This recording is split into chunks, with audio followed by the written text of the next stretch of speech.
Assalamualaikum warahmatullahi wabarakatuh. Saya Nisa Fitri, NPM 227555101.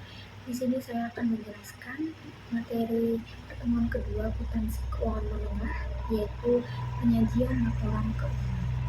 Apa sih penyajian laporan keuangan? Jadi, laporan keuangan adalah suatu penyajian terstruktur dari posisi keuangan dan kinerja keuangan suatu entitas. Kinerja keuangan itu diwakili oleh laporan laba rugi dan penghasilan komprehensif lainnya. Sedangkan posisi keuangan diwakili oleh laporan posisi keuangan. Dan manajemen entitas ini bertanggung jawab atas penyusunan dan penyajian laporan keuangan entitas. Tujuan laporan keuangan yaitu memberikan informasi mengenai posisi keuangan, kinerja keuangan, dan arus kas entitas yang bermanfaat bagi sebagian besar kalangan pengguna laporan keuangan dalam pembuatan keputusan ekonomi. Contoh pengguna laporan keuangan misalnya manajemen perusahaan, investor, kreditor, pemerintah, karyawan, dan masyarakat. Berdasarkan PSAK 31, laporan keuangan lengkap yang wajib dibuat yaitu ada 7. Yang pertama, laporan posisi keuangan, laporan laba rugi dan penghasilan komprehensif lain. Yang ketiga, laporan perubahan ekuitas. Yang keempat, laporan arus kas PSAK 2. Yang kelima, CALK atau catatan atas laporan keuangan. Yang keenam, informasi komparatif periode terdekat sebelumnya. Dan yang terakhir, laporan posisi keuangan pada periode terdekat sebelumnya ketika melakukan penerapan kebijakan akuntansi yang bersifat retroaktif. Ada karakteristik umum laporan keuangan, yaitu yang pertama, penyajian secara wajar dan kepatuhan terhadap SAK berdasarkan SAK 1. Entitas yang laporan keuangan telah patuh pada SAK membuat pernyataan eksplisit kepatuhan pada SAK. Entitas tidak dapat memperbaiki kebijakan akuntansi yang tidak tepat baik dengan pengungkapan. Yang kedua, dalam menyusun laporan keuangan, manajemen membuat penilaian terhadap kemampuan entitas dalam mempertahankan kelangsungan usaha. Yang ketiga, entitas menyusun laporan keuangan atas dasar akrual, kecuali laporan arus kas.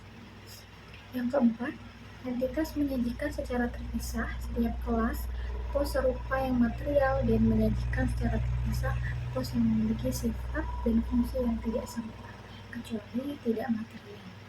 Yang kelima, saling hapus atau aset dari liabilitas, beban, dan pendapatan tidak melakukan kecuali diizinkan oleh SAK. Dan yang terakhir, frekuensi pelaporan setidaknya secara tahunan. Jika periode lebih panjang atau lebih pendek dari 1 tahun, harus diberikan pengungkapan. Ada informasi komparatif, yaitu entitas menyajikan informasi komparatif terkait dengan periode sebelumnya untuk seluruh laporan keuangan periode berjalan, kecuali diizinkan atau disyaratkan oleh SAK. Informasi komparatif yang bersifat naratif dan deskriptif dari laporan keuangan periode sebelumnya diungkapkan jika relevan.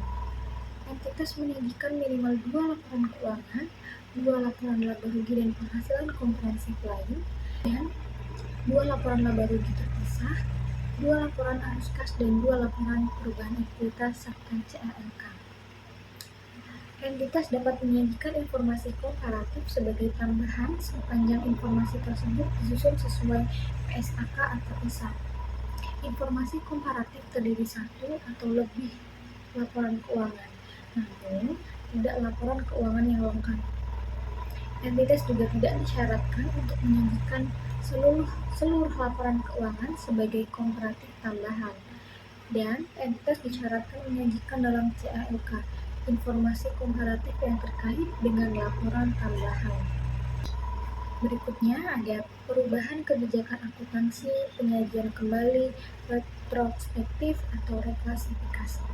Ada 3. Yang pertama, entitas menyajikan laporan posisi keuangan ketiga pada posisi awal periode terdekat sebelumnya sebagai tambahan laporan keuangan komparatif minimum jika Entitas menerapkan kebijakan akuntansi secara retrospektif, membuat penyajian kembali retrospektif atas pos-pos dalam laporan keuangan, dan penerapan retrospektif, penyajian kembali retrospektif atau reklasifikasi memiliki dampak material atas informasi dalam laporan posisi keuangan pada awal periode sebelumnya.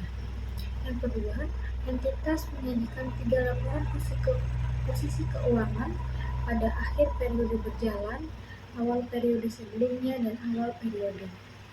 Yang ketiga, jika entitas merubah penyajian atau pengklasifikasian, entitas mengungkapkan sifat, jumlah, dan alasan reklasifikasi. Struktur dan isi laporan keuangan. Pengungkapan artinya penyajian dalam laporan keuangan atau pengungkapan dalam catatan atas laporan keuangan. Ada identifikasi laporan keuangan, yaitu ada 2.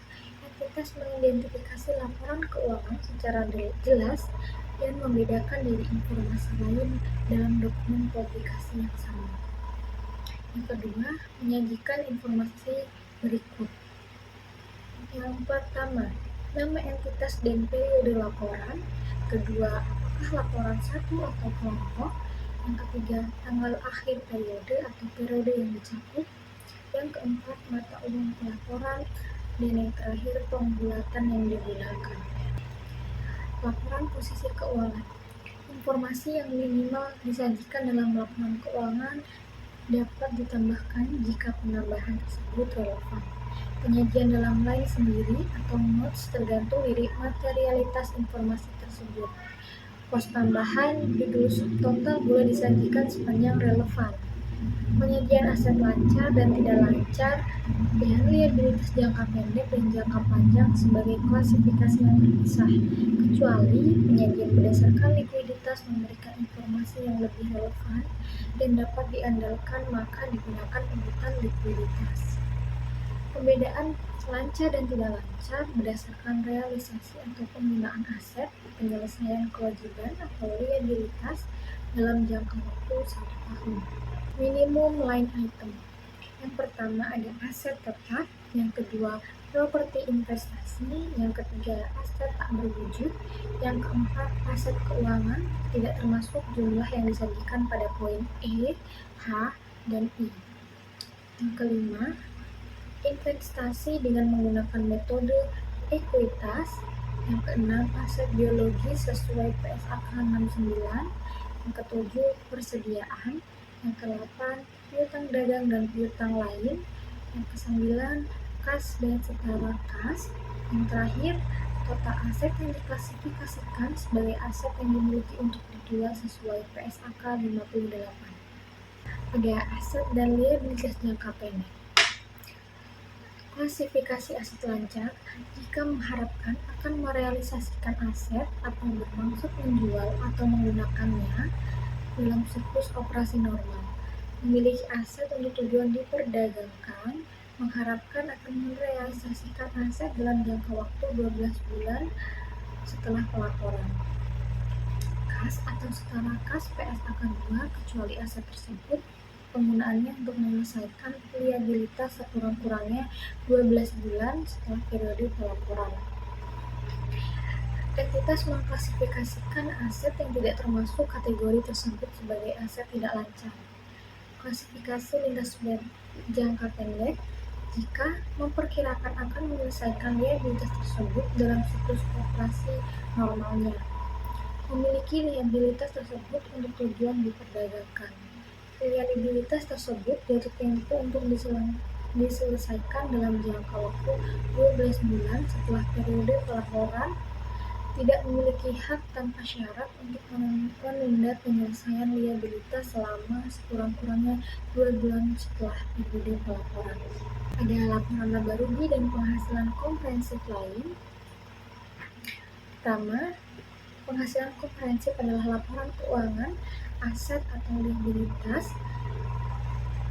Yang kedua, penghasilan komprehensif lain terdiri dari laba rugi, tahun berjalan, dan penghasilan komprehensif lain. Yang ketiga, laporan laba rugi dan penghasilan komprehensif dapat disajikan dengan 2 cara, yaitu 1 laporan dan 2 laporan. Yang keempat, laporan periode berjalan dan laba komprehensif dialokasikan untuk pemegang saham pengendali dan non-pengendali.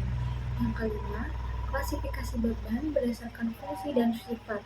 Jika disajikan berdasarkan fungsi, diharuskan pengungkapan berdasarkan sifat. Yang keenam, penyajian pos luar biasa atau extraordinary item tidak diperkenankan lagi. Dan yang terakhir, minimum line item untuk komponen laporan laba rugi komprehensif untuk memberikan informasi kepada penggunanya.